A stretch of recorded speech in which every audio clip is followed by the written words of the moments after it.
Oke, assalamualaikum warahmatullahi wabarakatuh. Kali ini saya akan coba membahas mengenai ciri-ciri makhluk hidup. Apa saja yang termasuk ke dalam ciri-ciri makhluk hidup?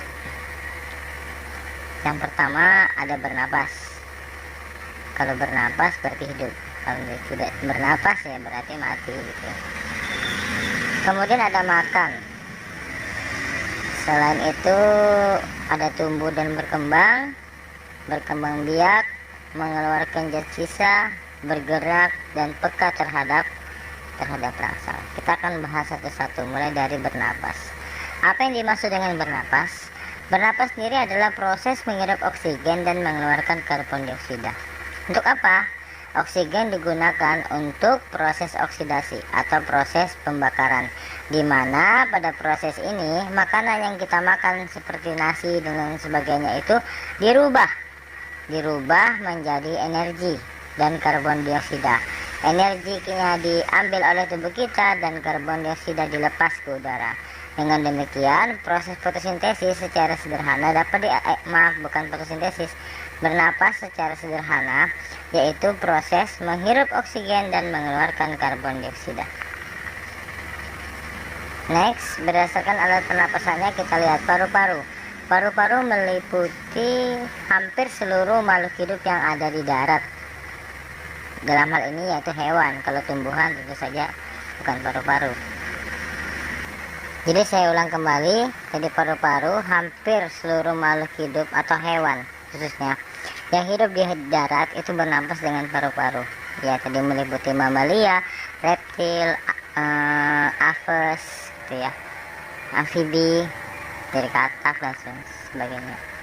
Bahkan pada kelas burung atau aves itu memiliki pundi-pundi udara atau kantung-kantung hawa yang berfungsi untuk memudahkan burung untuk bernapas pada saat terbang, ya.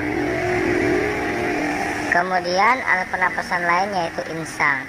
Insang digunakan pada hewan jenis pisces atau ikan kulit, dalam hal ini cacing contohnya. Kemudian pada tumbuhan proses pernapasan melalui stomata atau mulut daun. Nah, pada tumbuhan ini pada siang hari proses pernapasannya yaitu dengan cara menghirup karbon dioksida dan mengeluarkan oksigen. Mengapa demikian? Karena pada siang hari tumbuhan itu melakukan fotosintesis, di mana pada saat proses fotosintesis tersebut tumbuhan membutuhkan karbon dioksida sebagai bahan untuk fotosintesis, dan hasilnya dari fotosintesis yaitu oksigen yang dilepas ke udara. Pada malam hari sebaliknya, di mana tumbuhan tersebut akan menghirup oksigen dan mengeluarkan karbon dioksida, sama seperti makhluk hidup lainnya. Makanan. Berdasarkan cara mendapatkan makanan, makhluk hidup itu dibagi menjadi dua. Ada yang sebagai autorotop. Auto itu berarti otomatis atau sendiri, yaitu jadi makhluk hidup yang memperoleh makanannya sendiri atau mengolah makanannya sendiri. Dalam hal ini, dalam tingkatan ekosistem dikenal dengan istilah produsen. Nah, dalam hal ini contohnya yaitu tumbuhan memperoleh makanannya dengan proses fotosintesis. Foto itu cahaya, sintesis adalah pengolahan, artinya proses pengolahan makanan dengan menggunakan cahaya, dengan bantuan cahaya. Kemudian adalah heterotop. Heterotop adalah makhluk hidup yang mendapatkan makanan dari makhluk hidup lainnya. Ada karnivora, yaitu pemakan daging, misalnya harimau, buaya gitu ya.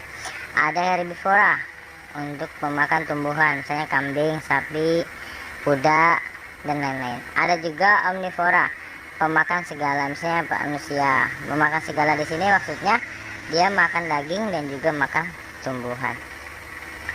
Kemudian tumbuh dan berkembang. Dalam hal ini dikatakan tumbuh dan berkembang itu memiliki perbedaan. Tumbuh adalah pertambahan ukuran tubuh yang bersifat irreversibel. Apa irreversibel? Irreversibel itu artinya dia tidak bisa dibalik. Contoh ketika kita melihat gambar ini, ada pertumbuhan mulai anak bayi sampai dewasa.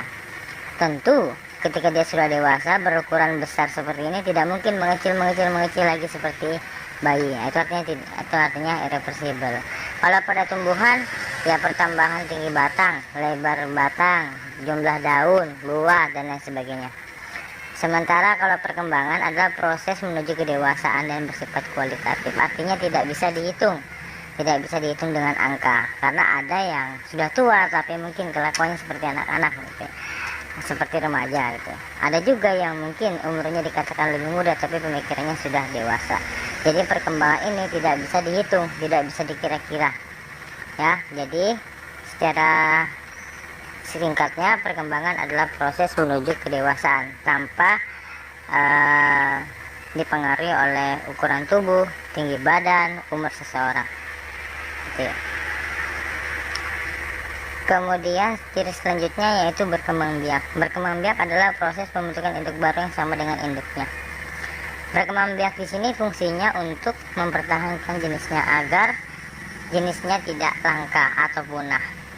Makhluk hidup yang tidak mampu berkembang biak dengan baik mengakibatkan jenisnya lama-lama akan hilang dan mengalami kepunahan.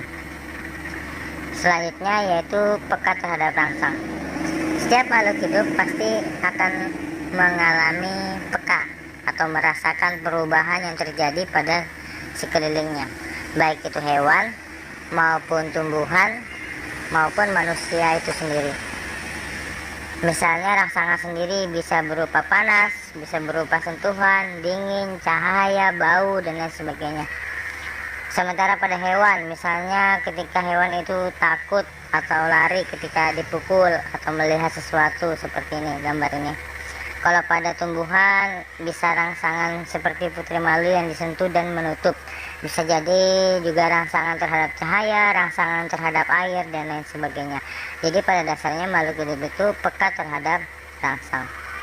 Kemudian bergerak. Ciri bergerak. Bergerak ini pada manusia dan hewan sangat mudah untuk dilihat atau diamati.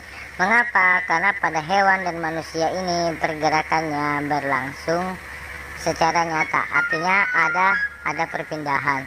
Sementara pada tumbuhan kita tidak bisa mengamatinya secara langsung, karena karena pada tumbuhan itu geraknya tidak mengalami perpindahan.